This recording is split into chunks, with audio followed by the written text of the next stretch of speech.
Hello बच्चों, कैसे हैं आप? क्या हाल चाल आपके?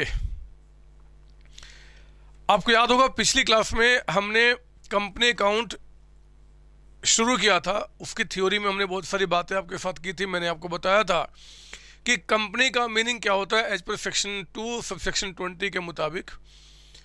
लॉर्ड जस्टिस हेने ने उसको कैसे डिफाइन किया है, कंपनी को हमने वो भी सीखा था। कंपनी दो वर्ड से मिलके बना है आपका com plus panis, come together to eat bread. आपका ये भी हमने मतलब बताया था। फिर हम आगे बढ़े थे, हमारे कंपनी के फीचर्स क्या होते हैं हमने उनका डिस्कशन किया था मेरे बच्चे। उसके बाद शेयर्स जो होते हैं, टाइप्स ऑफ शेयर्स दो तरीके का मैंने बताया था, प्रेफरेंस और दूसरा इक्विटी। ये सारी बातें जो मैं आपको समझा रहा हूँ वो थ्योरी के रूप में आपकी बुक में मैंने रखा हुआ है। आप जब उसको स्टडी करेंगे, उसको कैसे एग्जाम में लिखना है, क्या लिखना है, उसका भी तरीका मैंने आपको दिया। आप उसको पढ़ेंगे, और हाँ पढ़ेंगे ही नहीं, आप हाथ से लिख के प्रैक्टिस करेंगे। अगर सचमुच में अपना सपना 100 मार्क्स लेने का अगर है तो मैं आपको बता दूं, एग्ज़ाम में जब हम जाते हैं तो सिर्फ आपका न्यूमेरिकल्स नहीं आते मेरे बच्चे। एग्ज़ाम में न्यूमेरिकल्स एंड थ्योरी का कॉम्बिनेशन होता है। जनरली किसी भी एग्जाम में ये कॉम्बिनेशन आपका जो रेशियो होता है 70-30 का होता है। जनरली बात कर रहा हूँ, 70% अगर न्यूमेरिकल तो 30% थ्योरी होता ही होता है। इसलिए थ्योरी पे प्रॉपर तरीके से कमांड किए बगैर आप न्यूमेरिकल्स पे, माफ़ कीजिए, आप 100 मार्क्स पे कमांड नहीं कर सकते। इसलिए आपने क्या करना है कि आपको थ्योरी भी बहुत अच्छी तरीके से पढ़नी है। मेरी पूरी कोशिश होगी कि बुक की सारी थ्योरी कवर किया जाए। उसी प्रोसेस में मेरे बच्चे पिछली क्लास को आगे बढ़ाते समय हमने पिछली बार आपको कहा था कि पार्टनरशिप जो आपने पढ़ा और कंपनी जो आप पढ़ रहे हो उसमें क्या क्या डिफरेंस है। मैंने कुछ शब्द आपको बोले थे, जैसे पार्टनरशिप के अंदर में पार्टनर्स होते हैं, कंपनी के अंदर में शेयर होल्डर्स होते हैं, मालिक। आप याद कीजिए, पार्टनरशिप को गवर्न करने वाला जो एक्ट था वो पार्टनरशिप एक्ट 1932 था मेरे बच्चे, और कंपनी को गवर्न करने वाला एक्ट जो है वो कंपनीज एक्ट 2013 आपका है। पार्टनरशिप के अंदर में पार्टनर्स को प्रॉफिट का डिस्ट्रीब्यूशन आपका होता है एज इंटरेस्ट ऑन कैपिटल, ये आपका जो उनके पार्टनरशिप डीड में मेंशन होता है। लेकिन कंपनी के अंदर में शेयर होल्डर्स का जब प्रॉफिट का डिस्ट्रीब्यूशन होता है तो मेरे बच्चे कंपनी में एक डॉक्यूमेंट होता है आर्टिकल्स ऑफ एसोसिएशन, AOA। ये आर्टिकल्स ऑफ एसोसिएशन में जिस तरीके से प्रॉफिट को डिस्ट्रीब्यूट करने के लिए बताया गया है, हम उसी तरीके से प्रॉफिट डिस्ट्रीब्यूट करते हैं। या फिर जो कंपनी के डायरेक्टर्स होते हैं, सही डायरेक्टर्स कौन होते हैं मेरे बच्चे? कंपनी को चलाने वाले। आपको याद होगा पिछली क्लास में कहा था मैंने कि मैनेजमेंट और जो शेयर होल्डर्स होते हैं दोनों अलग अलग होते हैं कंपनी के अंदर में। जो कंपनी को मैनेज करते हैं ना बच्चे, जो कंपनी को चलाते हैं, दे आर कॉल्ड डायरेक्टर्स। उनके डायरेक्शन में कंपनी चलती है। ये डायरेक्टर्स जो होते हैं, ये जो शेयर होल्डर्स थे, इनमें से भी लोग हो सकते हैं कुछ, और अलग से भी हो सकते हैं। तो ये जो डायरेक्टर्स जो बहुत एफिशिएंट होते हैं, बड़े बड़े लोग होते हैं, अच्छा माइंड होता है, अच्छे बिजनेस करते हैं, उनके थ्रू आपका गवर्न होता है। तो प्रॉफिट जो कंपनी कमाएगी वो कैसे डिस्ट्रीब्यूट किया जाएगा, या तो कंपनी का AOA आर्टिकल्स ऑफ एसोसिएशन, या फिर डायरेक्टर्स डिसाइड करते हैं कि हमें क्या करना है। ठीक है ना? पार्टनरशिप के अंदर में जब आप पार्टनरशिप शुरू करते हो मेरे बच्चे, तो मिनिमम 2 लोगों की रिक्वायरमेंट होती है। 2 लोग अगर आपके पास है तो पार्टनरशिप शुरू हो जाएगा। पार्टनरशिप का मतलब होता है जहां 2 और मोर पर्सन काम करते हैं। लेकिन कंपनी के अंदर में अगर आपको सोच के स्टार्ट करना है तो कंपनी एक्चुअली यहाँ पे क्या है कि हमारे पास जरा देख लो, कंपनी हमने यहाँ कहीं लिखा था कि कंपनी के अंदर में अगर वो प्राइवेट कंपनी है। सर प्राइवेट कंपनी क्या होता है, इसके बाद वो चर्चा करेंगे मेरे बच्चे। प्राइवेट कंपनी है तो 2 लोगों से स्टार्ट हो जाएगी। लेकिन अगर वो पब्लिक कंपनी है तो मिनिमम 7 पर्सन की रिक्वायरमेंट होती है, 7 मेंबर की रिक्वायरमेंट होती है। प्राइवेट माफ कीजिए, पार्टनरशिप फर्म जो होगा, अगर 2 लोग हैं तो हम पार्टनरशिप फर्म स्टार्ट कर सकते हैं। लेकिन मेरे बच्चे कंपनी के अंदर में 2 आपका होगा तो प्राइवेट कंपनी, और मिनिमम 7 लोग होगा तो प्राइवेट पब्लिक कंपनी स्टार्ट हो सकते हैं। प्राइवेट पब्लिक क्या होता है बाद में देखेंगे। फिर ये तो मिनिमम था। मैक्सिमम के बारे में बात करें तो ये देखो, अगर ये पार्टनरशिप है तो मैक्सिमम 50 यहाँ पे मेंबर्स हो सकते हैं, यानी कि मैक्सिमम जो पार्टनर्स हो सकते हैं यहाँ पे 50 हो सकते हैं। लेकिन मेरे बच्चे कंपनी में अगर वो प्राइवेट कंपनी है तो 200 लोग, यानी कि इसमें मेंबर यानी कि शेयर होल्डर कितने हो सकते हैं जी? 200। इससे ज़्यादा नहीं। और अगर वो पब्लिक कंपनी है, पब्लिक कंपनी, तो अनलिमिटेड मेरे बच्चे, अनलिमिटेड, इसमें कोई लिमिटेशन नहीं है। कल जब जब हम बात कर रहे थे तो हम लोगों ने जो जितनी सारी बातें की थी पब्लिक कंपनी को ध्यान में रखते हुए, प्राइवेट कंपनी क्या होता है हम इसके बारे में समझेंगे। और हाँ, एक चीज़ और बता दूं, एक आपका नया कॉन्सेप्ट आया है आपका वन मैन कंपनी का। One man company, one man company ये कह रहा है वन मैन यानी कि एक, तो इसमें एक से आप यहाँ पे शुरू कर सकते हो, यानी कि इसमें मिनिमम नंबर कितना में चाहिए, एक चाहिए आपको यहाँ पे, ठीक है ना। तो वन मैन कंपनी का मतलब ही होता है जहाँ पे एक है, मिनिमम भी और मैक्सिमम भी, एक से ज़्यादा दो हो ही नहीं सकते। अगर वो दो में कन्वर्ट हुए तो प्राइवेट कंपनी फिर बन जाएगी आपका। सुना मेरी बात, यहाँ पे हमने क्या क्या बातें कर ली, मैं इसको भी नहीं देखना चाहता, मैं सिंपल सिंपल शब्दों में बात कर रहा हूँ कि देखो जी, जो आपका पार्टनरशिप फॉर्म होता है, इसमें पार्टनर्स होते हैं, कंपनी में शेयर होल्डर्स होते हैं। पार्टनरशिप फॉर्म को गवर्न करने वाला पार्टनरशिप एक्ट 1932 होता है। कंपनी को गवर्न करने वाला कंपनीज एक्ट 2013 होता है। एक बात और बता दूं, पार्टनरशिप में मेरे बच्चे, पार्टनरशिप फॉर्म अगर आप स्टार्ट करना चाहते हो तो इसका रजिस्ट्रेशन कंपलसरी नहीं है। आप इनका रजिस्ट्रेशन कराओ या ना कराओ फर्क नहीं पड़ता, लेकिन कंपनी का रजिस्ट्रेशन होना कंपल्सन है मेरे बच्चे। बिना कंपनी का रजिस्ट्रेशन कराए बगैर, या तो कंपनीज एक्ट 2013 जो करंट, या जो पहले से हमारे देश में आपका कंपनीज एक्ट चल रहा था, किसी ना किसी एक्ट के अंदर में आपका रजिस्ट्रेशन होना जरूरी है। अगर आप रजिस्टर्ड नहीं हो तो कंपनी स्टार्ट नहीं कर सकते। फिर हमने कहा, अरे हाँ एक चीज़ और बता दूं, मैंने पिछली क्लास में भी कहा था, पार्टनरशिप के अंदर में पार्टनर्स की लायबिलिटी अनलिमिटेड होती है। अनलिमिटेड का मतलब हुआ कि फर्म ने जो अपने लायबिलिटी का पेमेंट करना है, अगर फर्म लायबिलिटी का पेमेंट नहीं कर पा रही है तो पार्टनर्स का जो प्राइवेट प्रॉपर्टी है मेरे बच्चे, उसको बेच के भी पैसा लाया जा सकता है लायबिलिटी का पेमेंट करने के लिए। लेकिन ऐसा कंपनी में नहीं होता। कंपनी के अंदर में जो इनके मालिक यानी कि जो शेयर होल्डर्स होते हैं, उनकी लायबिलिटी लिमिटेड होती है। लिमिटेड का मतलब कि जितना पैसा आपने कंपनी में लगाया है बस उतनी ही आपकी लायबिलिटी होगी जी। उसके बाद जो पैसा अभी तक आपने घर में रखा है वो यहाँ पे कभी भी इकट्ठा यूज नहीं किया जाएगा। मतलब अगर कंपनी की लायबिलिटी का पेमेंट नहीं हो पा रहा है तो कंपनी का लायबिलिटी का पेमेंट करने के लिए आपके घर की प्रॉपर्टी नहीं बेचा जाएगा मेरे बच्चे। ये हमारे देश का कानून आपका है। तो पार्टनरशिप में लायबिलिटी अनलिमिटेड है, वहाँ पे क्या बोलते हैं, लिमिटेड आपका कहते हैं। पार्टनरशिप में मेंबर को हम क्या बोलते हैं, पार्टनर्स बोलते हैं जी, और वहाँ पे क्या बोलते हैं हम, शेयर होल्डर्स बोलते हैं।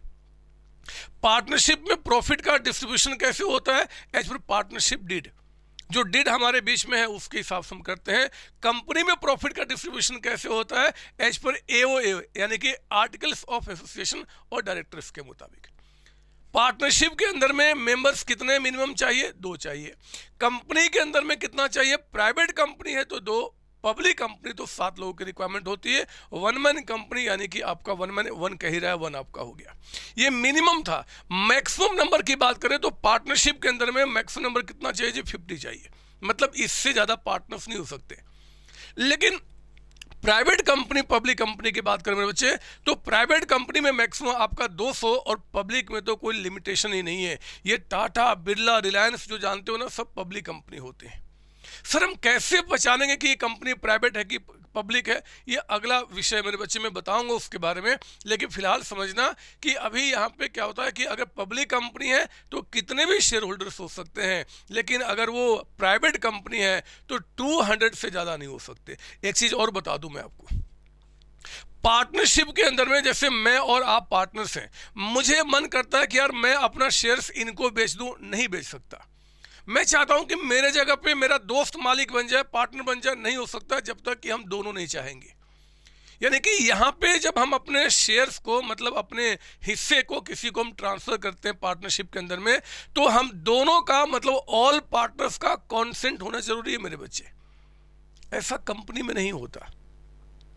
अगर मैं कंपनी में प्राइवेट नहीं, मैं पब्लिक कंपनी की बात कर रहा हूं, जो मेन कंपनी होता है मेरे बच्चे, पब्लिक कंपनी के अंदर में कहते हैं कि अगर शेयर्स को आपको ट्रांसफर करना है, आप इजीली ट्रांसफर कर सकते हो किसी को, जिसको चाहो, कोई रोकेगा नहीं। हाँ, प्राइवेट कंपनी में कुछ रिस्ट्रिक्शन होते हैं, वो हम क्या होते हैं हम बाद में देखेंगे। लेकिन पब्लिक कंपनी को अगर ध्यान में रखे तो कोई रिस्ट्रिक्शन यहाँ पर नहीं होता, पार्टनरशिप खत्म हो जाएगा।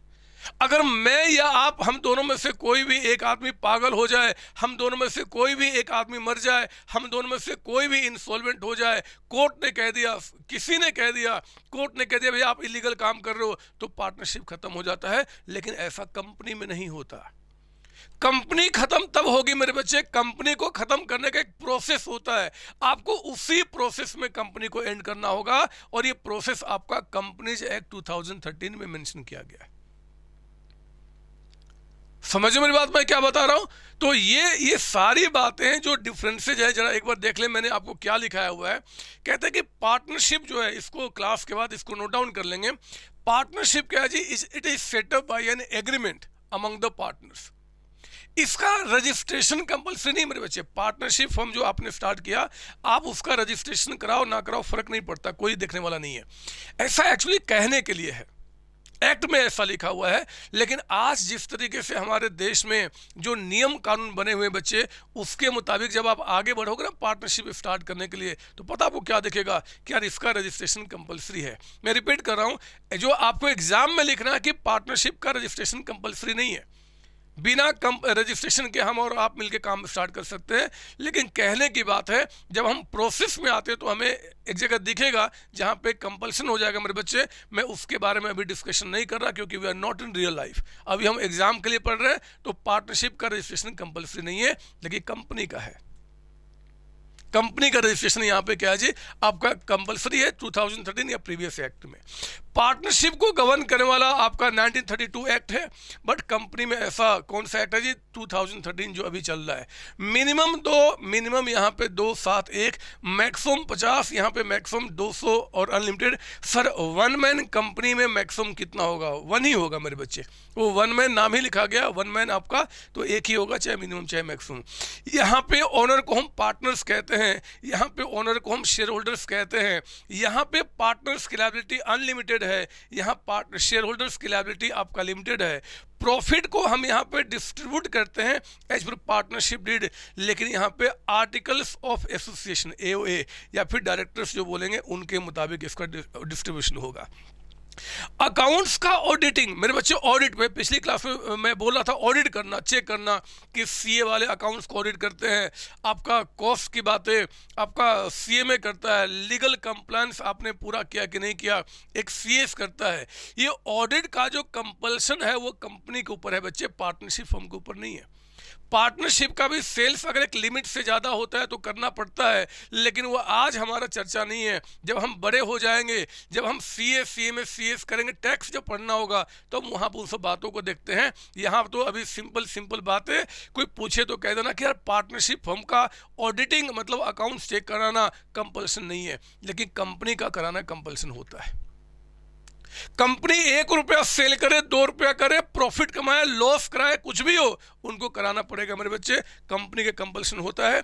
एक पार्टनर जो होता है can not transfer his ownership to other person without consent. अभी बता रहा था मैं कि मैं और आप 2 आदमी हैं, तो मैं आपके कंसेंट, आपकी सहमति के बिना किसी और को ओनरशिप ट्रांसफर नहीं कर सकता। लेकिन कंपनी में ऐसा नहीं है।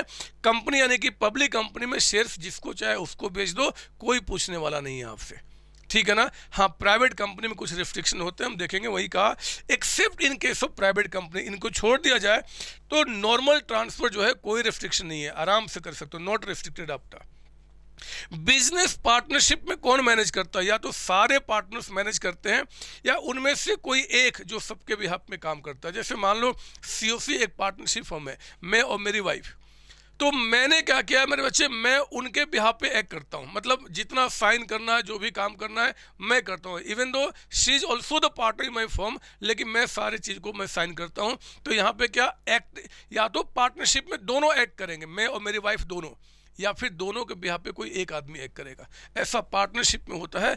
लेकिन कंपनी के केस में कहते हैं मेरे बच्चे यहाँ पे कि बिजनेस कौन मैनेज करता है? डायरेक्टर्स। यहाँ पे कंपनी के मालिक जो होते हैं वो तो बिजनेस को मैनेज नहीं करते, यहाँ डायरेक्टर्स करते हैं। हाँ, उन डायरेक्टर्स का अपॉइंटमेंट कौन करेगा? तो शेयर होल्डर्स, जो मालिक होते बच्चे वही अपॉइंट करते हैं, लेकिन मैनेज करने वाला कौन है? डायरेक्टर्स है। शेयर होल्डर जो है उनका पार्टिसिपेशन उसमें रेगुलर बेसिस पर नहीं होता। और हाँ, वाइंडिंग अप, ये पार्टनरशिप फर्म जो है वाइंडिंग मतलब कैसे बंद हो जाएगी, कब बंद हो जाएगी, या तो हमारे बीच में कोई एग्रीमेंट हो जाए, या कोर्ट ने कह दिया, या हम में से कोई इंसॉल्वेंट हो जाएगा तो पार्टनरशिप फर्म डिजॉल्व हो जाती है, वाइंडिंग अप हो जाता है। लेकिन मेरे बच्चे कंपनी का वाइंडिंग अप जो है वो कंपनीज एक्ट 2013 के मुताबिक दिए हुए प्रोसेस के हिसाब से होगा। एक प्रोसेस है कि अगर आपको वाइंडिंग अप करना है तो इसको अपॉइंट करना, ये करना, वो काम करना, वैसे ही करना पड़ेगा मेरे बच्चे। फिर कहता है कि जो पार्टनरशिप होता है it is affected by death, retirement या एडमिशन ऑफ द पार्टनर, मतलब कोई पार्टनर एडमिट हो गया, रिटायर हो गया, डेथ हो गया, इंसॉल्वेंट हो गया तो पार्टनरशिप फर्म में अफेक्टेड होता है। लेकिन जो कंपनी है मेरे बच्चे, शेयर होल्डर्स के डेथ से, शेयर होल्डर्स के पागल हो जाने से, शेयर होल्डर्स के मर जाने से अफेक्टेड नहीं होता, क्योंकि चलाने वाले लोग शेयर होल्डर्स नहीं है, डायरेक्टर्स है। ये शेयर होल्डर्स आएंगे जाएंगे, आएंगे जाएंगे, आने दो जाने दो, ये जो लोग हैं वो काम करते रहेंगे करते रहेंगे करते रहेंगे। ये डिफरेंसेज है पार्टनरशिप फर्म में और कंपनी के अंदर में। आप समझ रहे हैं? आपकी बुक में जो मैंने आपको बुक दिया हुआ है उसमें भी इसका पूरा डिटेल डिस्कशन है, लेकिन आपको तरीके से समझना है। मैंने ये बातें बता दी, आप इसको नोट डाउन कर लो मेरे बच्चे, आपका टाइम बर्बाद ना हो इसलिए मैं काम करता हूँ। मैं अब अगले टॉपिक में आऊँगा और उस टॉपिक का नाम होगा कि जो कंपनी हमारे होते हैं, कंपनी जो यहाँ पे मेनली दो तरीके का, प्राइवेट कंपनी और पब्लिक कंपनी। ये प्राइवेट कंपनी पब्लिक कंपनी का क्या डिफरेंस है और ये कैसे डिफरेंस क्रिएट हुआ और हम कैसे पहचानेंगे कि ये कंपनी प्राइवेट है कि पब्लिक है, इसके बारे में मेरे बच्चे डिस्कशन आपको अगले वीडियो में करता हूं। मतलब इसी वीडियो में अगले पार्ट में आप यहाँ तो कॉपी कर लो, मैं दोबारा उसको आपका अपने वाइट बोर्ड पे लिख के मैं आपके पास रिवर्स आता हूँ। हाँ जी बच्चे, अब देखो हमारे पास सेकेंड टॉपिक आपका निकल के आता है, private company, public company, one person company. पहले मैं प्राइवेट एंड पब्लिक के बारे में बता दूं। It's very simple. आपको अगर पहचानना है मेरे बच्चे कि कौन सी कंपनी प्राइवेट है, कौन सी कंपनी पब्लिक है, तो सबसे मेन तरीका जो पहचानने का है ना, आप जो प्राइवेट कंपनी को देखोगे ना तो उनके नाम के लास्ट में, उनके नाम के लास्ट में पीवीटी लिमिटेड लिखा होता है, मतलब प्राइवेट लिमिटेड। जब भी आपको पहचानना कि यार कंपनी प्राइवेट है कि पब्लिक है, तो ध्यान रखना प्राइवेट कंपनी के नाम के आगे हमेशा क्या लिखा रहेगा, प्राइवेट लिमिटेड। ये हमेशा होगा, ये कंपल्सन है। अगर आप नाम के साथ ये यूज नहीं करते तो आपके बहुत सारे मुकदमे, बहुत सारे केस हो सकते हैं मेरे बच्चे, ये इलीगल होगा। लेकिन जो पब्लिक कंपनी होती है, पब्लिक कंपनी, उनके नाम के लास्ट में लिमिटेड होता है, लिमिटेड। मतलब वहाँ पे प्राइवेट वर्ड जो है ना वो यहाँ पे नहीं होता। मतलब प्राइवेट लिमिटेड, जैसे मान लो सीओसी प्राइवेट लिमिटेड, सीओसी एक प्राइवेट लिमिटेड कंपनी है। लेकिन मैं बात करता हूँ अगर सपोज कि रिलायंस लिमिटेड है, वहाँ रिलायंस लिमिटेड हो गया, आपका विप्रो लिमिटेड हो गया, टाटा लिमिटेड हो गया, दे आर लिमिटेड कंपनीज, बड़ी बड़ी कंपनीज आपका, ठीक है ना। पता है ये प्राइवेट लिमिटेड पब्लिक लिमिटेड में मतलब पब्लिक कंपनी में डिफरेंस क्यों डाला गया? एक्चुअली देखा गया है, जब थोड़े बड़े हो जाओगे तो आपको दिखेगा कि गवर्नमेंट का जो कंट्रोल है प्राइवेट कंपनी पे वो थोड़ा कम होता है as compare to public company. जो पब्लिक कंपनीज है मेरे बच्चे, उस पर गवर्नमेंट का कंट्रोल बहुत ज़्यादा होता है, प्राइवेट कंपनी में थोड़ा कम होता है। सर ऐसा क्यों होता है? क्योंकि मेरे बच्चे पब्लिक कंपनी जो है ना, पब्लिक कंपनी यही वो कंपनी है जो पब्लिक एट लार्ज को शेयर्स इशू कर सकते हैं। अगर हम टाटा रिलायंस की बात करें तो ये टाटा रिलायंस बिरला जो है मेरे बच्चे, ये क्या करते हैं, पब्लिक एट लार्ज, मतलब किसी को भी अपना मालिक बना सकते हैं, किसी को भी बना सकते हैं, इनके अंदर आपका होता है किसी को भी। लेकिन जो प्राइवेट कंपनी है वो किसी को भी शेयर्स इशू नहीं कर सकते। अगर इनको शेयर्स यानी कि अगर मालिक बनाना है तो मान लो कि मैं अगर सीओसी का सोच की मैंने कंपनी स्टार्ट किया और मैं चाहता हूं कि मैं अपने बिजनेस को फैलाऊं और मैं चाहता हूं कि अपने कंपनी के शेयर्स बेचूं और लोगों को मालिक बनाऊं, तो मेरे बच्चे मैं सिर्फ अपने क्लोज सर्कल में जो लोग हैं ना, मेरे रिलेटिव्स हो गए, मेरे दोस्त हो गए, मेरे जो जानकार हो गए, उन्हीं को शेयर्स बेच सकता हूं। समझ मेरी बात? टाटा कंपनी को अगर पैसे चाहिए तो पूरे इंडिया में वो किसी को भी शेयर्स बेच सकता है। लेकिन मुझे अगर शेयर्स चाहिए, मुझे अगर पैसे चाहिए, तो मैं पब्लिक एट लार्ज को नहीं, मुझे क्या करना होगा, अपने जो रिलेटिव्स में, जो मेरे दोस्तों में लोग हैं, उन्हीं को शेयर्स बेच सकता हूँ। एक्चुअली जब शेयर्स पब्लिक एट लार्ज को इशू किया जाता है ना बच्चे, तो प्रोस्पेक्टस इशू किया जाता है। सर ये प्रोस्पेक्टस क्या होता है मेरे बच्चे? एक डॉक्यूमेंट है जिसमें सारी बातें लिखी होती है कि क्या टर्म्स होगा, क्या कंडीशन होगा, कितने शेयर्स आपको मिनिमम लेने हैं, कब शेयर्स का इशू किया जाएगा, कब अलॉट किया जाएगा, बहुत सारी बातें शेयर्स को लेकर होती है। तो ये प्रोस्पेक्टस कौन इशू करेगा? पब्लिक कंपनी, पब्लिक, प्राइवेट नहीं मेरे बच्चे। क्योंकि मैं तो आपको जिनको जानकार है उन्हीं को शेयर्स बेचूंगा, तो उनको तो मैं ओरली बता सकता हूं। लेकिन पब्लिक कंपनी जो पूरे ऑल ओवर इंडिया वर्ल्ड में शेयर्स बेचना चाहते हैं, अगर उनको बेचना होगा तो पहले अपना प्रोस्पेक्टस निकालना होगा, उसमें सारे टर्म्स कंडीशन मेंशन करने पड़ते होते मेरे बच्चे। समझ में आ रही बात यहाँ पे? तो अगर मान लो कोई बोले कि चला बताओ जी पब्लिक एट लार्ज को शेयर्स कौन बेचता है, तो बोलना कि पब्लिक कंपनी, प्राइवेट कंपनी नहीं। प्राइवेट कंपनी में जैसे मैं पहले बता चुका हूं कि मिनिमम 2 लोगों की रिक्वायरमेंट होती है, लेकिन पब्लिक कंपनी में मिनिमम 7 पर्सन की रिक्वायरमेंट होती है। प्राइवेट कंपनी के अंदर में मैक्सिमम 200 लोग आपका यहाँ पे शेयर होल्डर हो सकते हैं, लेकिन पब्लिक कंपनी मेरे बच्चे अनलिमिटेड, क्योंकि जब पब्लिक एट लार्ज किसी को कितने भी बेच सकते हैं आप यहाँ पे।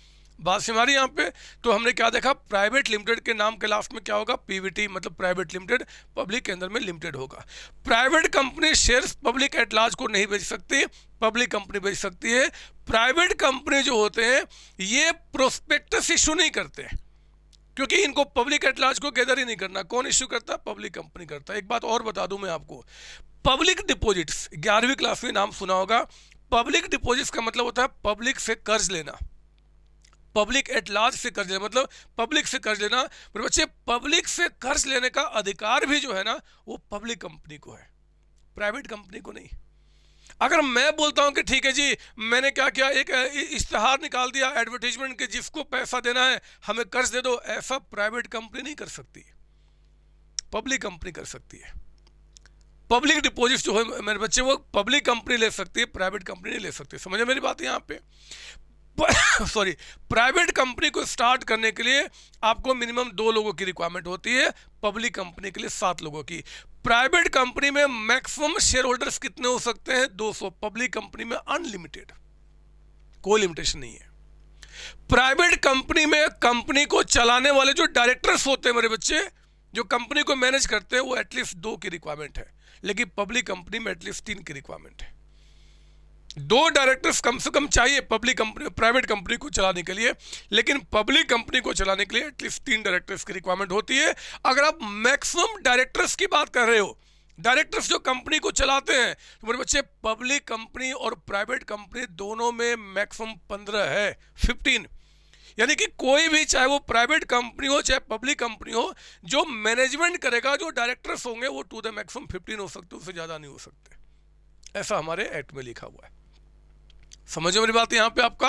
सर हाँ। और हाँ, एक चीज़ और, एक डॉक्यूमेंट होता है आर्टिकल्स ऑफ एसोसिएशन, जिसमें आपका इंटरनल वर्किंग्स लिखा होता है बच्चे कि आप काम कैसे करोगे, कहाँ कहाँ दायरा होगा, क्या क्या होगा। ये आर्टिकल्स ऑफ एसोसिएशन कंपल्सन है प्राइवेट कंपनी के अंदर में। प्राइवेट कंपनी को अपना एओए तैयार करना पड़ेगा। पब्लिक कंपनी के पास 2 ऑप्शन है, या तो आप एओए अपना खुद बना लो जी। अगर आप अपना खुद नहीं बनाना चाहते तो कोई बात नहीं, आप एक काम करो, वो आपका एक टेबल एफ है, मैं आगे भी कई सारे चैप्टर में चर्चा करूंगा। टेबल एफ में एक स्टैंडर्ड फॉर्मेट दिया गया है कि कंपनी को ये रूल पे काम करना पड़ेगा। तो मेरे बच्चे प्राइवेट कंपनी को अपना एओए तो बनाना ही पड़ेगा, लेकिन पब्लिक कंपनी के पास 2 ऑप्शन है, या तो table F of companies act 2013 को ऑप्ट कर ले, या फिर वो चाहे तो अपना एओए बना के अपना काम कर सकती है एज पर देयर रिक्वायरमेंट, जैसा चाहे वो। सर एओए में क्या होता है? इंटरनल वर्किंग होता है बच्चे, हम काम कैसे करेंगे, कौन मैनेजर क्या करेगा, कौन क्या है, वो सब कुछ लिखा होता है। हम उसके अंदर भी नहीं जाएंगे। जब थोड़े बड़े हो जाएंगे लॉ की स्टडी, तो वहाँ पे आप अपने लॉ वाले सर से पढ़ेंगे। हम तो बस अकाउंट्स में उन्हीं बातों को यूज करें जो आपको रिक्वायरमेंट है। ठीक है ना? ठीक है ना बच्चे? और हाँ, अगर बोले कि चला बताओ एक्सेसिव कंट्रोल जो होता है गवर्नमेंट का किस पे होता है, तो पब्लिक कंपनी पे होता है, क्योंकि वहाँ पब्लिक का पैसा लगा हुआ है। जहाँ पे पब्लिक का पैसा लगा हुआ है वहाँ गवर्नमेंट को कंट्रोल करना ही पड़ता है मेरे बच्चे, क्योंकि अगर कंट्रोल ना हो तो ये डायरेक्टर्स जो बदमाश हैं, कहीं पब्लिक से पैसा लेकर उन्होंने बर्बाद कर दिया, मिसयूज कर दिया, तो बेचारे ये जो पब्लिक है वो परेशान हो जाएंगे। इसलिए गवर्नमेंट वहाँ पे कंट्रोल करती है। समझ मेरी बात है यहाँ पे आपका। एक चीज़ और जो आपका पहले मैं आपको यहाँ पे बता दूं, जो बताया आपकी प्राइवेट लिमिटेड, इनका पार्ट ऑफ नेम होगा, इनका लिमिटेड होगा। मिनिमम यहाँ पे 2, यहाँ पे मिनिमम 7 मेंबर होते हैं। मेंबर यानी कि शेयर होल्डर की बात करो मेरे बच्चे। मेंबर का मतलब क्या हो गया, यहाँ पे शेयर होल्डर हो गए कि यहाँ पे शेयर होल्डर 2 होंगे और वहाँ पे कितने 7 होंगे। मैक्सिमम शेयर होल्डर यहाँ पे 200 हो सकते हैं, यहाँ पे अनलिमिटेड। ये शेयर्स जो है अपने पब्लिक को इशू नहीं कर सकते, पब्लिक को नहीं, मतलब प्राइवेट प्लेसमेंट कर सकते हैं अपने दोस्तों को, लेकिन ये शेयर्स पब्लिक को इशू कर सकते हैं। डायरेक्टर्स यहाँ पे मिनिमम 2 है, यहाँ पे 3 है, मैक्सिमम 15, मैक्सिमम 15 आपका यहाँ पे। ये पब्लिक से इनवाइट नहीं कर सकते, पब्लिक डिपॉजिट्स ये नहीं ले सकते हैं, वो ले सकते हैं मेरे बच्चे। यहाँ पे शेयर्स जो अलॉट किया जाएगा ये कौन डिसाइड करता है, डायरेक्टर्स। क्योंकि मैं एक कंपनी चलाता हूँ, मैं अपने दोस्तों को, रिलेटिव्स को मैं मालिक बनाऊं कि ना बनाऊं, ये मुझे डिसाइड करना है, डायरेक्टर्स डिसाइड करते हैं, डायरेक्टर्स आपका। लेकिन यहाँ पे शेयर्स जो अलॉट करना है ये कौन, ये मिनिमम जब सब्सक्रिप्शन रिसीव होगा तभी हो सकता है। सर एक मिनिमम सब्सक्रिप्शन क्या होता है मेरे बच्चे, आज नहीं बताऊंगा ये वर्ड, लेकिन कई बार चैप्टर में यूज होगा, मैं आपको बताऊंगा। फिलहाल याद रखना कि पब्लिक कंपनी बिना मिनिमम सब्सक्रिप्शन, मतलब एक कम से कम सब्सक्रिप्शन जो होना है उसके बिना वो शेयर अलॉट नहीं कर सकती। ये पॉइंट थोड़ा सा अभी आपका दिमाग में रहेगा क्योंकि आगे क्लियर होगा आपका। एक बात और, यहाँ पे एओए नेसेसरी है, यहाँ पे टेबल एफ या फिर आप चाहो तो अपना एओए भी बना सकते हो। इनको प्रोस्पेक्टस इशू नहीं करना होता क्योंकि पब्लिक को शेयर्स इशू करते ही नहीं पब्लिक एट लार्ज को, लेकिन इनको प्रोस्पेक्टस इशू करना होता है। मेरे बच्चे जब बात उठी है तो इसी के साथ साथ मैं तीसरा आपको यहाँ पे दिखा दूँ, 1 पर्सन कंपनी। 1 पर्सन कंपनी के साथ क्या क्या नियम है, देखो इनको अपने नाम के साथ यहाँ पे लगाना होता है लास्ट में ओपीसी। ओपीसी 1 पर्सन कंपनी, जैसे ये लिखेंगे सीओसी प्राइवेट लिमिटेड, ये लिखेंगे सीओसी लिमिटेड और ये लिखेंगे सीओसी ओपीसी। ओपीसी यानी कि 1 पर्सन कंपनी आपका, ये लिखना पड़ेगा, ठीक है ना। यहाँ पे मिनिमम मेंबर कितने हैं, जो 2, यहाँ पे 7 और यहाँ पे कितने जी 1, क्योंकि 1 पर्सन है, एक से ही काम चल जाएगा। मैक्सिमम नंबर यहाँ कितने होंगे 200, यहाँ मैक्सिमम कितने होंगे अनलिमिटेड, यहाँ पे कितना होगा नॉट एप्लीकेबल। जब 1 पर्सन कंपनी है तो मैक्सिमम की बात ही नहीं उठी, एक ही बंदा रहेगा जी यहाँ पे। Shares can not be offer to public, ये आपका कहता है कि शेयर्स ऑफर कर सकते हैं, ये आपका ये same as in private limited, private company, मतलब ये भी शेयर्स पब्लिक को इशू नहीं कर सकते। डायरेक्टर्स यहाँ पे मिनिमम 2 है, यहाँ पे 3 है, यहाँ पे मिनिमम कितने हो जाएंगे, तो मिनिमम डायरेक्टर्स यहाँ पे 1 रख सकते हैं ये, क्योंकि एक ही पर्सन है। हाँ मैक्सिमम इनमें भी अगर चाहें तो ये क्या कर सकते हैं 15 कर सकते हैं। मतलब डायरेक्टर्स जो होते हैं नॉट नेसेसरी कोई शेयर होल्डर हो, वो कोई भी मार्केट का अच्छा बंदा है, कुछ एफिशिएंट बंदे हैं तो उनको डायरेक्टर्स अपॉइंट कर सकता है एज 15 यहाँ पे। ये आपका इन्वाइट नहीं कर सकता, तो अगेन मैं लिख रहा हूँ same as in private company, ये भी अपने पब्लिक को नहीं कर सकते issue. Shares can be allotted अगर डायरेक्टर्स डिसाइड करते हैं, और यहाँ पे तो नॉट एप्लीकेबल क्योंकि शेयर्स आप किसी को दे ही नहीं सकते, एक ही बंदा है तो दूसरे को हम शेयर्स कहाँ से देंगे जरा बताओ। यहाँ पे स्पेशल एओए इज नेसेसरी, यहाँ पे भी कहेंगे आपको स्पेशल एओए इज नेसेसरी, आपको भी एओए बनाना पड़ेगा अपना कि आप काम कैसे करोगे वो आप यहाँ पे डिफाइन करो। Prospectus need not be, prospectus क्यों इशू करेंगे जी, नॉट एप्लीकेबल, जब हमें शेयर्स देना ही नहीं किसी को है, ना तो रिलेटिव्स को ना बाहर वाले को, तो प्रोस्पेक्टस इशू करने की बात ही नहीं उठती यहाँ पे, ठीक है ना। तो ये डिफरेंसेज है मेरे बच्चे जो मैंने आपको दिखाया यहाँ पे कि private company, public company, 1 person company किस तरीके से काम करती है। आई बात समझ में यहाँ पे। सर हाँ प्लीज कॉपी कर लो इसको, आपका इसको कॉपी कर लो। अगले टॉपिक पे मैं आता हूँ बच्चे। सीओसी कॉमर्स स्कूल नाम ही काफी है, पढ़ाई कीजिए।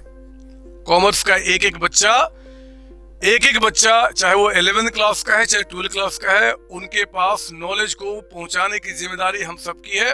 वीडियो को लाइक करें, शेयर करें और आप अपने सारे दोस्तों के पास इसको पहुंचाएं। ऑल द बेस्ट बच्चे, थैंक यू जी।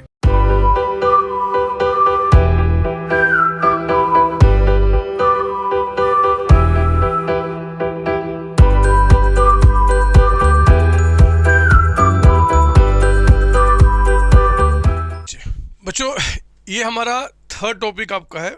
अभी हमने पिछली क्लास में आपका पब्लिक कंपनी प्राइवेट, पिछली क्लास मतलब पीछे के पार्ट में पब्लिक कंपनी प्राइवेट कंपनी और 1 पर्सन कंपनी के डिफरेंसेस को हमने देखा। वो तो डिफरेंसेस था। अगर मान लो एग्जाम में आ जाता है कि डेफिनेशन दो, आप डिफाइन करो, तो मेरे बच्चे 3 सेक्शन हमारे पास यहाँ पे हैं तीनों बात को डिफाइन करने के लिए। पहले हम बात कर लेते हैं प्राइवेट कंपनी के बारे में।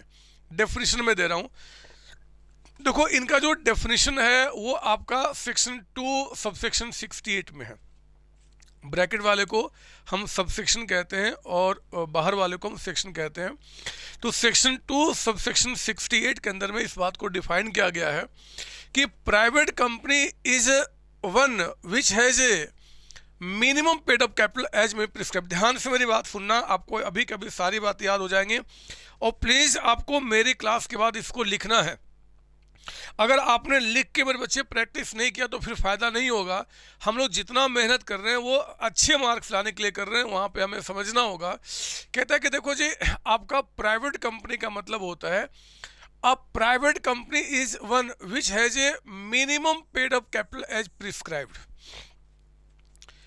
कंपनी, प्राइवेट कंपनी जब स्टार्ट होती है मेरे बच्चे तो एक मिनिमम कैपिटल के साथ होती है। वो मिनिमम कैपिटल जो प्रिस्क्राइब्ड है अंडर कंपनीज एक्ट 2013, आपको बता दूं अभी के टाइम पे कोई भी मिनिमम कैपिटल प्रिस्क्राइब्ड नहीं है, कोई प्रिस्क्राइब नहीं मेरे बच्चे। यानी कि कंपनी के जो प्रोमोटर्स होते हैं, प्रोमोटर यानी कि जो कंपनी को स्टार्ट करते हैं, वो जितना चाहे उनके हिसाब से वो अपना बिजनेस स्टार्ट कर सकते हैं कंपनी का। लेकिन क्योंकि डेफिनेशन है तो हम इस बात को लिखना पड़ेगा। कहते हैं कि a private company is one which has a minimum paid up capital as may be prescribed and which by its article of association. Article of association जो आपका इंटरनल वर्किंग को डील करता है कि कंपनी कैसे काम करेगी, वो कहता है कि वो रेस्ट्रिक्ट करता है, रोकता है राइट टू ट्रांसफर शेयर्स।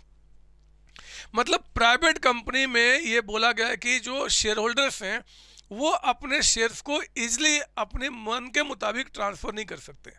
यानी कि उनके आर्टिकल्स ऑफ एसोसिएशन में ये बात मेंशन होना चाहिए कि शेयर्स का जो ट्रांसफ़र करना है उस पर रेस्ट्रिक्शन है, वो कैसे ट्रांसफ़र किया जाएगा कुछ उनके बारे में उनका मेंशन होना चाहिए। मेरे कहने का मतलब है मेरे बच्चे कि प्राइवेट कंपनी के आर्टिकल ऑफ एसोसिएशन में जो फ्रीली ट्रांसफ़र ऑफ शेयर्स होता है उन पे रिस्ट्रिक्शन होना चाहिए, मतलब वो अलाउड नहीं होना चाहिए।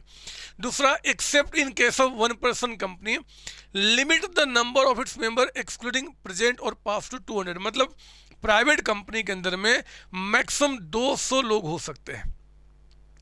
प्राइवेट जो सेक्शन 2 सबसेक्शन 68 में कहा गया है कि देखो जी, एक तो आपका minimum paid up capital as prescribe, जो अभी तक कोई प्रिस्क्राइब नहीं बट डेफिनेशन से लिखा गया। एंड 3 बातें क्या क्या जी, एक तो वो रोकता है, प्रोहिबिट्स रोकता है आपका, there is restriction on transferability of shares, आपका पहली बात। दूसरा कहता है कि उनका जो मिनिमम आपका जो नंबर मैक्सिमम नंबर होगा वो 200 को एक्सीड ना करे एक्सेप्ट वन पर्सन कंपनी, क्योंकि वन पर्सन कंपनी में एक ही मेंबर हो सकता है मेरे बच्चे, उससे ज़्यादा हो ही नहीं सकता। तो प्राइवेट कंपनी में कहा गया कि मैक्सिमम जो नंबर होगा वो आपका 200 होगा। अब यहाँ पे एक बात समझने वाली है।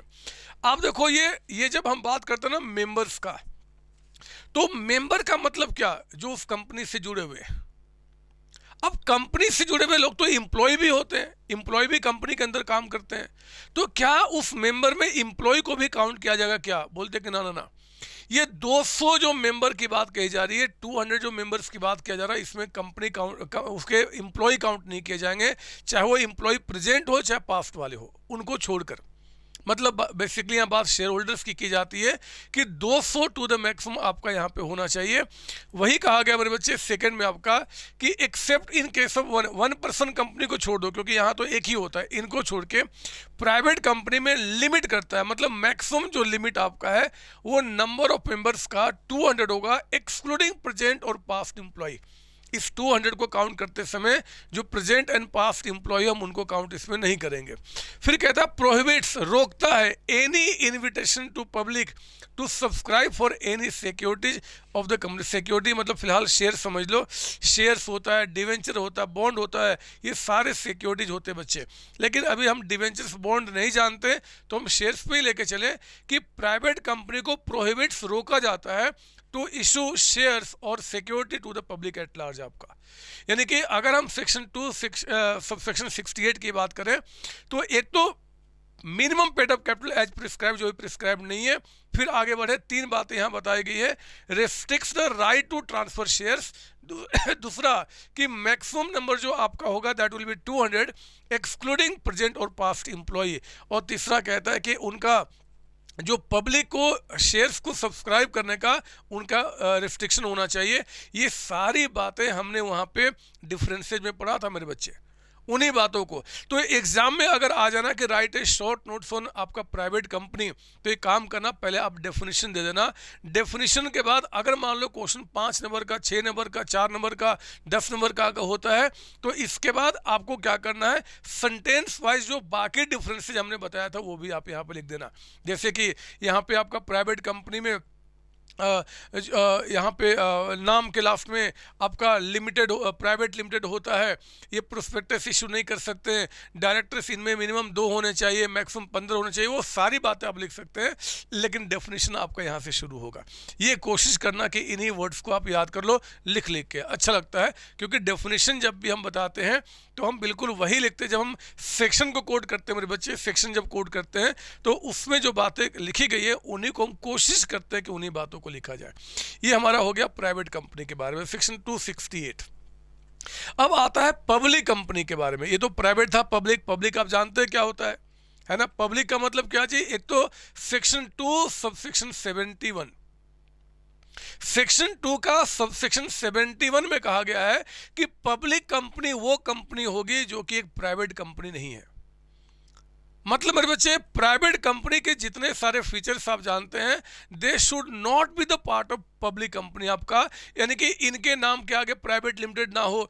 ये जैसे वहाँ था कि हम प्रोस्पेक्टस इशू नहीं कर सकते हैं, हम इतने मेंबर रखेंगे, वो लिमिटेशन इन पे नहीं है। तो कहा गया कि देखो जी, पहले जब शुरू होता है कि section 2 subsection 71 of companies act 2013 में पब्लिक कंपनी का मतलब कि which is not a private company, पहली बात वो प्राइवेट कंपनी ना हो। Has a minimum paid up capital as may भी प्रिस्क्राइब, इनका भी जो मिनिमम पेड अप कैपिटल है जो प्रिस्क्राइब्ड होना चाहिए, अभी कोई प्रिस्क्राइब नहीं मेरे बच्चे। टाइम टू टाइम अगर कुछ प्रिस्क्राइब्ड होता है, अगर मान लो कि कंपनीज एक्ट में 2013 में कोई मॉडिफिकेशन आते हैं, कोई चेंजेस आते हैं और कहते हैं कि नहीं भैया मिनिमम कैपिटल आपका इतना होना चाहिए, तो फिर ठीक है वो करेंगे। लेकिन अभी के टाइम पे पब्लिक कंपनी में कोई भी ऐसा लिमिट नहीं है। तो खैर, क्योंकि डेफिनेशन में हमें लिखना पड़ेगा has a minimum paid up capital as may prescribe. Third वाला बहुत इंपॉर्टेंट है, सी पार्ट में, is a private company. Public company जो है वो एक प्राइवेट कंपनी भी हो सकती है, being a subsidiary of A company which is not a private company. Sir ये क्या बोल दिया, आइए मैं आपको समझाता हूँ मेरे बच्चे। इसके लिए थोड़ा सा आपको आउट ऑफ सिलेबस जानना पड़ेगा और मुझे आपको समझाना पड़ेगा एक मीनिंग होल्डिंग कंपनी का। होल्डिंग कंपनी पता, लिखना मत, सुनो ध्यान से। एक होल्डिंग कंपनी होता है और एक यहाँ पे होता है मेरे बच्चे subsidiary company. Subsidiary company, subsidiary company. Sir दोनों में क्या फ़र्क है, मैं आपको बताता हूँ। होल्डिंग कंपनी का मतलब होता है कि जो कंपनी इस कंपनी पे होल्ड करती है, जो कंट्रोल करती है, मतलब इस कंपनी का जो वर्किंग होगा ना बच्चे, इस कंपनी का जो वर्किंग होगा वो बिल्कुल ये तय करेगी कि कंपनी कैसे काम करेगी। सुनो मेरी बात। अब मान लो जो होल्डिंग कंपनी है, जो होल्डिंग कंपनी है, ये एक आपका लिमिटेड कंपनी है, मतलब ये पब्लिक कंपनी है, ये पब्लिक कंपनी है, और ये कंपनी जिस पे कंट्रोल कर रही है ये मान लो एक प्राइवेट लिमिटेड कंपनी है, प्राइवेट कंपनी आपका है, प्राइवेट कंपनी। तो हमारे एक्ट में कहा गया है कि जो सब्सिडरी कंपनी है, अगर वो प्राइवेट कंपनी है लेकिन इस कंपनी को कंट्रोल करने वाली एक पब्लिक कंपनी है, मतलब जो कि not a private company. Not a private का मतलब क्या, पब्लिक कंपनी है। तो अगर मान लो ये प्राइवेट कंपनी जो है इस पे जो कंट्रोल कर रहा है मेरे बच्चे, ये कंट्रोल कर रहा है, होल्डिंग कंपनी इस पे कंट्रोल करता है। कैसे कंट्रोल करता है वो आगे के चर्चा का विषय है। मान लो ये कंपनी जो है इस पे कंट्रोल कर रही है, तो कहा गया है कि अगर ये प्राइवेट कंपनी है और इस पे जो कंट्रोल कर रहा है it's not a private company, मतलब पब्लिक कंपनी है। अगर एक पब्लिक कंपनी एक प्राइवेट कंपनी के डिसीजन को अफेक्ट कर रहा है, उस पर कंट्रोल कर रहा है, तो मेरे बच्चे इस प्राइवेट कंपनी को भी पब्लिक कंपनी ही माना जाएगा डेफिनेशन के अंदर में। यानी कि पब्लिक कंपनी के जितने रूल्स होते हैं, जितने रेगुलेशंस होते हैं, उनको ही फॉलो करना होगा। देखो ना, यही कहा गया है, इज ए प्राइवेट कंपनी। अगर ये एक प्राइवेट कंपनी है, ध्यान से इसके बारे में बात करिए, ये प्राइवेट कंपनी है, being a subsidiary of A company, ये एक सब्सिडरी है किसका जी, एक कंपनी का, विच is not a private company. ये जिसके सब्सिडरी मतलब जो होल्डिंग कंपनी इसका वो प्राइवेट कंपनी ना हो, मतलब पब्लिक कंपनी हो। इन शॉर्ट सिंपल शब्दों में बात करें तो पब्लिक कंपनी के अंडर में जो कंपनी काम करते हैं वो भी पब्लिक का नहीं कंपनी ही माने जाएंगे, चाहे आप प्राइवेट क्यों ना कहो। तो पब्लिक के जितने सारे रूल्स रेगुलेशन होते हैं मेरे बच्चे, वो भी आपको फॉलो करना पड़ेगा। बात समझ रही है? तो यहाँ पे ध्यान देना, पब्लिक कंपनी का डेफिनेशन सेक्शन 271 में क्या बताया गया कि एक तो is not a private company, has a minimum paid up capital as may be prescribe, जो अभी प्रिस्क्राइब नहीं है, और is a private company being a subsidiary company which is not a आपका प्राइवेट कंपनी। ठीक है ना? तो ये बातें आपका चला गया पब्लिक कंपनी के अंदर में। आइए अब हम आते हैं 1 पर्सन कंपनी ओपीसी। याद रखना, दोबारा बता रहा हूं, अगर मान लो एग्जाम में आ गया right A short notes in public company, तो मेरे बच्चे पब्लिक कंपनी में क्या करना है कि जो चीजें आप जानते हैं पहले तो डेफिनेशन लिख देना यहाँ पे, और डेफिनेशन के बाद मान लो क्वेश्चन 2 नंबर का, तो डेफिनेशन काफी है। अगर 2 से ज्यादा आ गया कि right A short notes on public company and also right features, तो फीचर्स में क्या करना, फिर आगे में जो डिफरेंसेज में हमने पॉइंट्स दिए थे उसको 1 2 3 4 करते करते लिखते शुरू कर देना। अच्छे मार्क्स निकल के, अच्छे क्या पूरे मार्क्स निकल के आ जाएंगे। एग्जाम में जब एग्जामिनर कॉपी चेक करता है ना, तो मैं आपको बता दूं, कई सारे बच्चों की आदत होती है कि वो बस पेज भरना है, 1 कॉपी 2 कॉपी 3 कॉपी 4 कॉपी, इससे मार्क्स नहीं मिलता।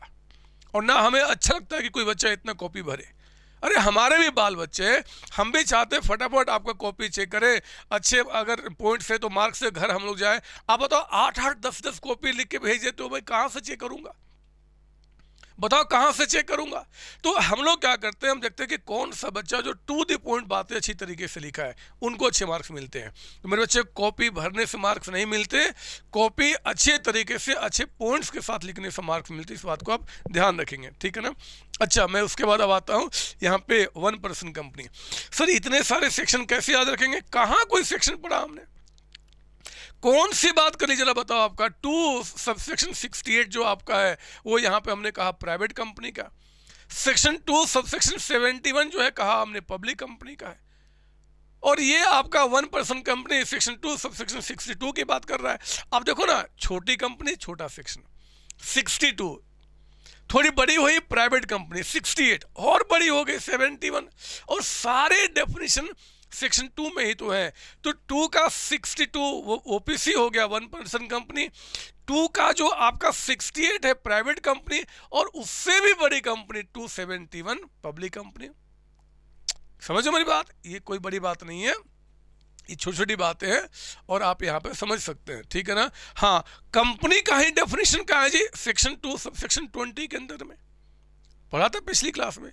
डेफिनेशन सारे सेक्शन 2 के अंदर ही होते हैं मेरे बच्चे, 2 में ही सब सेक्शन बने हुए हैं उनको डिफाइन करने के लिए। बात समझ आ रही है? अब आइए 1 पर्सन कंपनी। आप जानते हो तो हो 1 पर्सन कंपनी। 1 पर्सन कंपनी का मतलब क्या जी?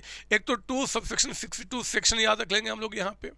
फिर हम क्या बताएंगे, मतलब अगर बोलता है कि राइट ए शॉर्ट नोट्स, डेफिनेशन की बात नहीं कर रहा, अगर राइट ए शॉर्ट नोट्स तो हम बोलेंगे भैया इसमें एक ही आदमी मिनिमम, एक ही मैक्सिमम होगा, डायरेक्टर्स मिनिमम 1 होंगे, मैक्सिमम 15 हो सकते हैं। हाँ, कुछ बातें जब नहीं जानने वाली है, जब हम बात करते हैं यहाँ पे डेफिनेशन का, मेरे बच्चे 1 पर्सन कंपनी जो है ना, अगर आपको फॉर्म करना है तो इसका मैक्सिमम जो कैपिटल हो सकता है, मैक्सिमम कैपिटल वो 50 लाख हो सकता है, 50 लाख। अगर 50 लाख से ज़्यादा आपका है तो फिर 1 पर्सन कंपनी आप नहीं रह सकते, फिर आपको कन्वर्ट करना होगा या तो प्राइवेट कंपनी में या फिर पब्लिक कंपनी में। ओपीसी जो है 1 पर्सन कंपनी, ये तभी तक जब तक आपका मैक्सिमम कैपिटल 50 लाख रुपए, मिनिमम जितना रखना रखो, कोई दिक्कत नहीं है। या फिर अगर आपका एनुअल टर्नओवर यानी कि सेल्स पिछले 3 साल का अगर ऑन एन एवरेज निकालते हैं, ऑन एन एवरेज अगर आपका 3 साल का जो सेल्स निकल के आता है उसका एवरेज अगर 2 करोड़ को क्रॉस कर जाता है, 2 करोड़ को अगर क्रॉस कर जाता है मेरे बच्चे, तो भी आप ओपीसी के डेफिनेशन फिर काउंट नहीं किए जाएंगे। आपको कंपनी को उसी वक्त आपको प्राइवेट कंपनी या पब्लिक में कन्वर्ट करना पड़ेगा। यानी कि प्राइवेट कंपनी में रहने के लिए आपको ध्यान देना है, एक तो मैक्सिमम पेड अप कैपिटल जो आपका है कैपिटल, यानी कि वो 50 लाख को क्रॉस ना करे। और दूसरी बात कि ऑन एन एवरेज पिछले 3 साल का जो एनुअल टर्नओवर है वो 2 करोड़ को क्रॉस ना करे। अगर क्रॉस कर गया तो फिर आप यहाँ नहीं रह सकते। एक बात और बता दूं कि अगर आप ओपीसी फॉर्म करते हो 1% कंपनी चैरिटेबल पर्पस के लिए, चैरिटी मतलब कोई समाज सेवा के लिए, अलाउड नहीं है, हमारे देश में अलाउड नहीं है मेरे बच्चे। अगर आप बोलते हो कि नहीं जी हम एक ओपीसी बनाते हैं 1% कंपनी और जो ब्लाइंड लोग हैं हम उनके लिए काम करेंगे, जो बूढ़े लोग हैं उनके लिए काम करेंगे, this is not allowed in country, allowed नहीं है, नहीं कर सकते आप। चैरिटेबल पर्पस के लिए वो OPC can not be open. एक बात और बता दूं मैं आपको, अगर आप बोलते हो कि यार हम नॉन बैंकिंग फाइनेंशियल कंपनी खोलना चाहते हैं, सर ये नॉन बैंकिंग फाइनेंशियल कंपनी क्या होता है? ये वो होते हैं मेरे बच्चे जो बैंक नहीं है लेकिन फिर भी फाइनेंस में डील करते हैं, वो लोगों को कर्ज देते हैं, लोगों से कर्ज लेते हैं, बहुत तरीके के आपका है, कोई बिजनेस के लिए कर्ज देता है, कोई घर के लिए कर्ज देता है, हम उतना डिटेल में नहीं जाएंगे। लेकिन अगर आप कहते हो कि मैं ओपीसी स्टार्ट करना चाहता हूं और एनबीएफसी मतलब नॉन बैंकिंग फाइनेंशियल कंपनी खोलना चाहते हैं, वो भी अलाउड नहीं है, आप नहीं कर सकते, ओपीसी ये काम नहीं कर सकता। सर क्यों नहीं कर सकता? बहुत रीजन है मेरे बच्चे, लेकिन आपके मासूम मासूम प्यारे प्यारे छोटे छोटे जो चेहरे दिख रहे हैं उनको वो समझने का भी अधिकार नहीं है। थोड़ा बड़े हो जाओ ना, थोड़ा जैसे जैसे बड़े होगे सारी बातें आप सीखेंगे। आप खुद सोचो, सारी बातें अगर हम 12th क्लास में सीख जाए तो फिर आगे क्या होगा, आगे क्या पढ़ेंगे? इसे दैट इज नॉट अलाउड। देखो ना मैंने क्या बताया, एक तो 2 सबसेक्शन 62 में defines 1% company as 1% company means a company which has only 1 person as member। बस डेफिनेशन जो है मेरे बच्चे आपका 262 में सिर्फ इतनी बातें कही गई है कि 1% company OPC means a company which has only 1 person as member. आपका लो ये डेफिनेशन हो गया। फिर रूल 3 है, rule 3 of companies incorporation rule 2014। Incorporation मतलब रजिस्ट्रेशन। जब आप ओपीसी का रजिस्ट्रेशन कराने जाते हो तो मेरे बच्चे ये आपका कंपनीज इनकॉर्पोरेशन रूल 2014 में ये बातें बताई गई हैं। क्या क्या जी? It can not be form for charitable purpose, आप इसको चैरिटेबल पर्पस के लिए फॉर्म नहीं कर सकते। It can not carry out non banking financial investment activities, है ना। फिर कहता है इसका जो पेड अप कैपिटल है कैन नॉट एक्सीड 50 lakhs, और कहता है कि एवरेज एनुअल जो टर्नओवर है of the 3 years should not exceed आपका 2 करोड़, 2 करोड़ से ये आपका ज़्यादा एक्सीड ना करे। ये बातें यहाँ बताई गई हैं, आप प्लीज़ इसको नोट डाउन कर लीजिए। हाँ जी बच्चे, देखो आज का हमारी क्लास का जो लास्ट टॉपिक आपका यहाँ पे जो हमें समझना है मेरे बच्चे, अब देखो अभी तक हमने क्या किया, कंपनी को 3 पार्ट में डिवाइड किया। एक था आपका ओपीसी 1% कंपनी, एक था प्राइवेट लिमिटेड कंपनी, एक था आपका पब्लिक कंपनी। अगर मैं ओपीसी को अलग कर दूं, क्योंकि वो आपका एक अलग हट गया, ऐसे स्पेशल कंपनी होते हैं जो मेनली हमारे देश में कंपनी प्राइवेट लिमिटेड या पब्लिक कंपनी होते हैं मेरे बच्चे, उनको फिर से जो प्राइवेट कंपनी फर्दर कंपनी जो पब्लिक कंपनी है कहते हैं कि फर्दर क्लासिफाइड हम उनको इस तरीके से क्लासिफाइड करते हैं। क्या जी? एक तो लिमिटेड लायबिलिटी कंपनी होता है, लिमिटेड लायबिलिटी कंपनी जिसको कंपनी लिमिटेड बाय शेयर्स भी कहते हैं। एक कंपनी लिमिटेड बाय गारंटी होता है और एक होता है अनलिमिटेड लायबिलिटी कंपनी। पहले बता दूं हमारे देश में मेरे बच्चे ऐसी कंपनियां बहुत कम होती है, बहुत कम, रेयर केस में। मतलब जितनी भी कंपनीज के आप नाम सुनते हो वो कंपनी जनरली हमारे कंपनी में ही होती है। जितना टाटा, बिरला, रिलायंस, विप्रो, जिस कंपनी का नाम जानते हो they are limited liability company. अब ये लिमिटेड लायबिलिटी कंपनी क्या होता है, जैसे मैं पहले बता चुका हूँ कि यहाँ पे कंपनी के जो शेयर होल्डर्स हैं, जो मेंबर हैं मेरे बच्चे, उनकी लायबिलिटी लिमिटेड होती है। लायबिलिटी यहाँ पे क्या होती है? लिमिटेड होती है। कितना? Up to the value of share. अगर हमने एक शेयर 10 रुपये का परचेज किया है तो उस कंपनी में हमारी जिम्मेदारी टू द मैक्सिमम 10 रुपये देने की होती है, इससे ज़्यादा नहीं। अगर मान लो कि 10 रुपये में मैं अभी 7 रुपये दे चुका हूँ, मैं बताऊंगा आगे। कभी कभी क्या होता है कि हम शेयर्स का पेमेंट पार्ट में मंगाते हैं, तो मान लो कंपनी ने 10 रुपये का जो एक शेयर है वो मुझसे 7 रुपये मंगा चुकी है, तो मेरे बच्चे अगर कंपनी बंद हो जाती है ना और मान लो लायबिलिटी वालों का पेमेंट नहीं हो पा रहा है, तो कंपनी अभी और 3 रुपये मुझसे मंगा सकती है। मतलब टोटल अमाउंट कितना पे करूंगा, 10 रुपये, इससे ज़्यादा नहीं। तो कंपनी जब भी चाहे, चाहे अपने वर्किंग पीरियड में, चाहे कंपनी के वाइंडिंग में यानी कि बंद होने के टाइम पे, वो अगर हमसे पैसा डिमांड कर सकती है। तो एक शेयर का जो आपका वैल्यू है उससे ज़्यादा नहीं मेरे बच्चे, अगर 10 तो 10 रुपया। तभी कहा गया है इनको हम कंपनी लिमिटेड बाय शेयर्स भी कहते हैं। कंपनी लिमिटेड बाय शेयर्स का मतलब होता है इनकी जो लायबिलिटी है it is limited by the face value of shares. Shares जो हमने परचेज किया वो जितने रुपए का परचेज किया टू द मैक्सिमम उतना ही पे करेंगे, उससे ज़्यादा नहीं, है ना। तो यहाँ पे क्या होता है कि अगर मान लो शेयर से का जो अमाउंट है उतना हमने पे कर दिया तो फिर कंपनी हमसे कुछ नहीं मंगा सकती है। हमारी प्राइवेट जो प्रॉपर्टी है वो अपने पास ले नहीं सकती मेरे बच्चे लायबिलिटी का पेमेंट करने में। एक होता है लिमिटेड बाय गारंटी। यहाँ पे क्या होता है कि जो मेंबर होते हैं ना बच्चे, वो गारंटी देते हैं, मतलब कि उनकी लायबिलिटी एक गारंटेड अमाउंट तक होती है। जैसे मान लो मैंने कहा कि देखो जी कंपनी में मैं टोटल 50 लाख रुपए कंट्रीब्यूट करूंगा, 50 लाख की मैं देता हूं गारंटी। तो मैं जितना अमाउंट का मैंने यहाँ पे शेयर के मुताबिक था बच्चे, यहाँ पे था जी अमाउंट के मुताबिक कि अगर मैंने कमिट किया कि 50 लाख रुपीज़ तक मैं कंपनी को दूंगा तो मैं 50 लाख रुपए कंपनी को दूंगा ही दूंगा, मुझे फुलफिल करना पड़ेगा। अगर मान लो अभी तक मैंने सिर्फ 20 लाख रुपए कंट्रीब्यूट किया है तो बाकी का 30 लाख कंपनी हमसे मंगा सकती है, चाहे वाइंडिंग अप हो जाए चाहे कभी भी आपका हो जाए।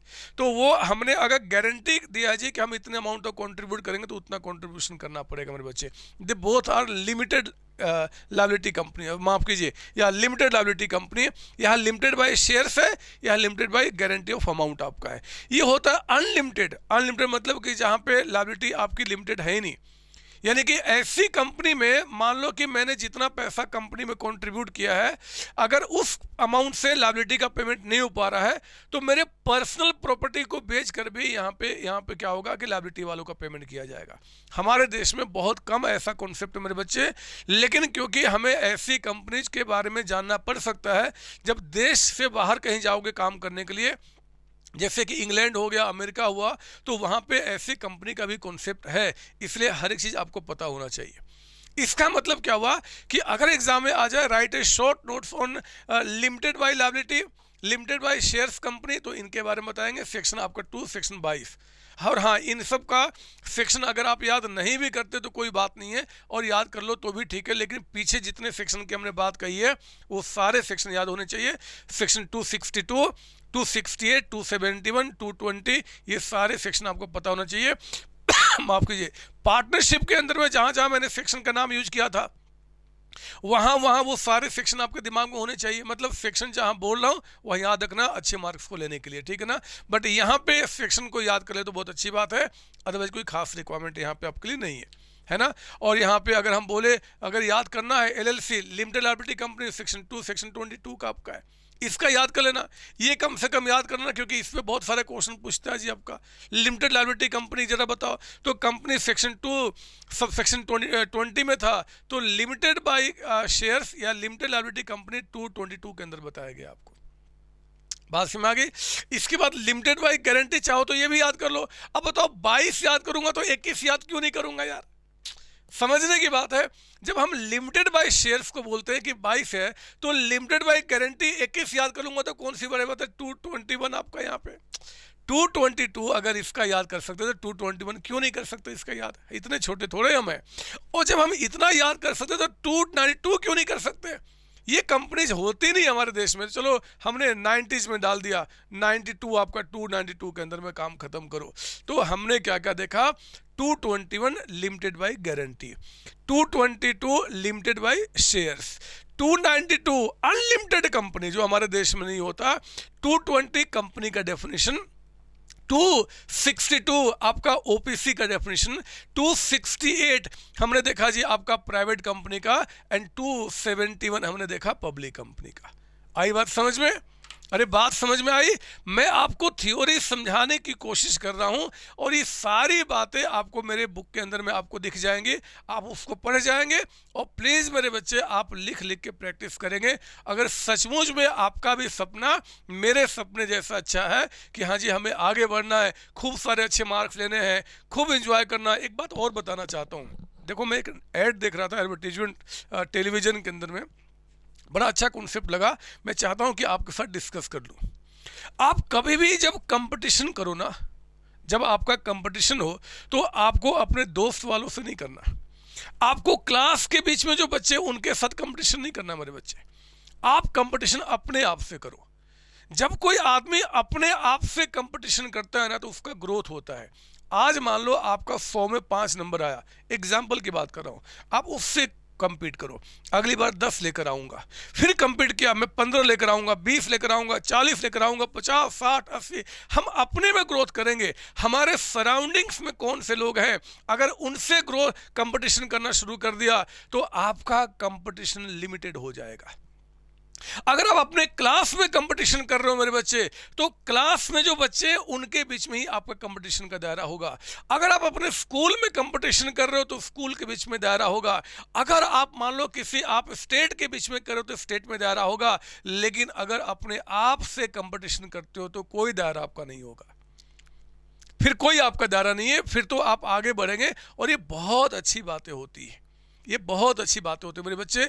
इसलिए कंपटीशन खुद से किया जाए, ना कि किसी दोस्त से। आपका दोस्त आगे निकल रहा है, निकलने दो, आप मत देखो उसको, लेकिन आप ये देखो कि यार पिछली बार जितना मार्क्स आया क्या उससे मेरा ग्रोथ हुआ, आगे बढ़ा, तो आप आगे निकले हो। अगर उससे मार्क्स आपका आगे नहीं निकला मेरे बच्चे तो ग्रोथ फिर आपका नहीं है। तब वहाँ पे सोचने का नौबत आएगा, आपको सोचना पड़ेगा कि फिर मैं अपने आप को कैसे आगे बढ़ाऊँ। इसलिए कंपटीशन खुद से किया जाए, दूसरों से नहीं। क्या फ़ायदा। और एक चीज़ और बता दूं, कभी भी अगर आप आगे निकलोगे तो दुनिया में कोई भी आदमी आपसे खुश नहीं होगा, आपके मम्मी पापा को छोड़कर, अपने भाई बहन को छोड़कर, मतलब आपके जो बिल्कुल अपने हैं उनको छोड़ के दूसरा कोई खुश नहीं होगा। सब जलते हैं, आपके चेहरे पे कुछ भी दिखाए मेरे बच्चे, लेकिन सब जलते हैं। आप उनकी जलन को भी मत देखो, अगर वो खुश होते तो भी मत देखो, बस आप अपने आप को आगे बढ़ाओ, बहुत लाइफ में एंजॉय करेंगे। खैर चलिए, आज की क्लास को हम यहीं रोकते हैं। अगली क्लास में जो मैंने शेयर्स पे टॉपिक छोड़ा था, शेयर, अब हम शेयर को आगे बढ़ाएंगे, कुछ थ्योरी, कुछ न्यूमेरिकल्स मिलाते हुए हम अच्छे बैलेंस के साथ क्लास को आगे बढ़ाएंगे। तब तक मेरे बच्चे आप सबको bye bye tata, bye bye tata, bye bye tata. Hello बच्चों, कैसे हैं आप। रेगुलर क्लासेस, रिवीजन लेक्चर्स और जितने भी मेरे टेस्ट हैं आप बहुत अच्छी तरीके से अटेम्प्ट कर रहे हैं और आप आगे बढ़ रहे हैं। लेकिन मेरे बच्चे, मेरा सपना सिर्फ और सिर्फ आपको ही पढ़ाना नहीं है। मैं चाहता हूं कि इंडिया का एक एक बच्चा जो कॉमर्स के अंदर में है, जो कॉमर्स को सिलेक्ट किया है या जो चूज करने वाला है, वो सिर्फ और सिर्फ संतोष सर के अकाउंट्स को पढ़े। सच बोल रहा हूँ, मैं खुल के बोल रहा हूँ, यही मेरा सपना है। और इस सपने को मेरे बच्चे मैं अकेला पूरा नहीं कर सकता। जो क्वालिटी एजुकेशन हमारे बच्चों को चाहिए 11th क्लास 12th क्लास में, इवन एट जीरो कॉस्ट, आप जानते हैं कि मैं कोई चार्ज आपसे नहीं ले रहा, ये जीरो कॉस्ट में अगर दुनिया के कोने कोने में पहुंचाना है तो इसकी जिम्मेदारी मुझे अपने साथ साथ मुझे अपने बच्चों यानी कि आप पे शिफ्ट करनी पड़ेगी। और आपको भी जिम्मेदारी उठानी पड़ेगी। आपके जितने भी फ्रेंड्स हैं, आपके जितने भी रिलेटिव्स हैं, मैं नहीं जानता कैसे, लेकिन सबके पास ये बात पहुंचाना पड़ेगा कि संतोष सर की क्लासेस बिल्कुल फ्री है, आप उनको पढ़ें और पढ़ के एग्जाम को प्रॉपर तरीके से दें। किसी भी ट्यूशन की रिक्वायरमेंट नहीं है, किसी भी ट्यूशन की रिक्वायरमेंट नहीं मेरे बच्चे। एक एक कॉन्सेप्ट को, एक एक थ्योरी को, एक एक प्रैक्टिकल को मैंने कवर किया, आप इस बात को जानते हैं। आगे का बेड़ा आपको उठाना पड़ेगा। इस इंडिया में जितने भी कॉमर्स के बच्चे हैं उनको बताना होगा कि आप संतोष सर के चैनल पे आएँ और 11th 12th क्लास की एक एक क्लास को प्रॉपर तरीके से स्टडी करें। आपको ये करना पड़ेगा और करना पड़ेगा, ये करना पड़ेगा मेरे बच्चे। All the best, thank you.